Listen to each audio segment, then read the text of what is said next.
Moods. We all have them. We wake up just feeling hacked off with life. Maybe it's because you are not where you want to be. Maybe it's been raining for the past week. Or maybe you've had an argument with your partner and they won. If this is what you're experiencing, then watch something else because this video won't help you.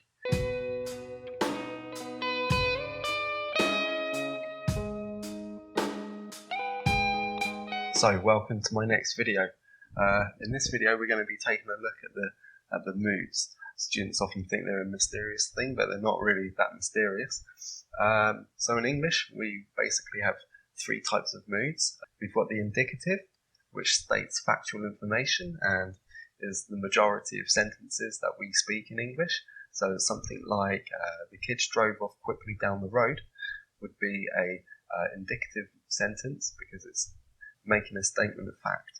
So the next mood we have is the imperative mood, which we use for giving demands or orders, such as shut the door.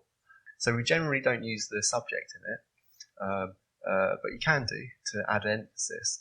But when you hear the imperative mood, the assumption is that you are the person being spoken to. When we make a negative imperative sentence, we use don't. So don't speak. The final mood that we have is the subjunctive. This was going to be the topic of this video, but I decided to make a shorter video on moods in general, as I would need to be saying all this information anyway, and I didn't want to lose focus on the subjunctive mood. But basically, we have two types of subjunctive moods.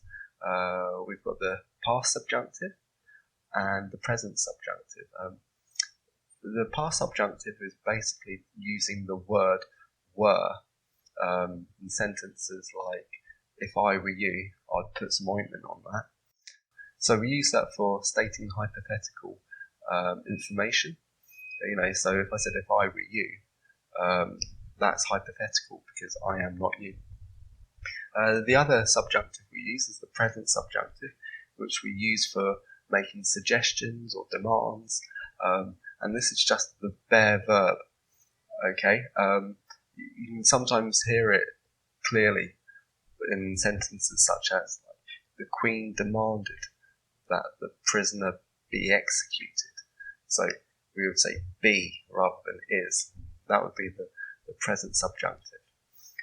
In English, there is also what some people think is a conditional mood, but this is not really a true mood because it doesn't actually use an inflection. Inflection is an alteration of a word to change its meaning. So, for example, we might add ed to a verb to make it past tense, or an s to a noun to indicate that it's a plural. So these are types of inflections.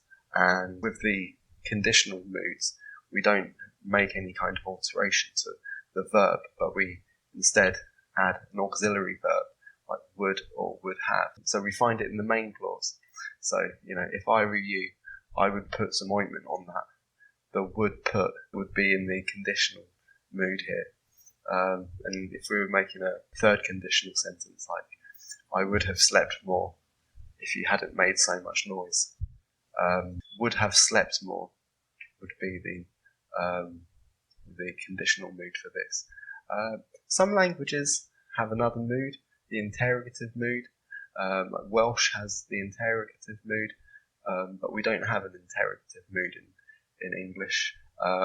This is for basically asking questions. So in English we signify questions by using a different word order, or using question words like where and when. Okay, so just a short video today. So next time we'll be looking in far greater detail at the subjunctive mood. So now go and watch something else, and I'll see you next time.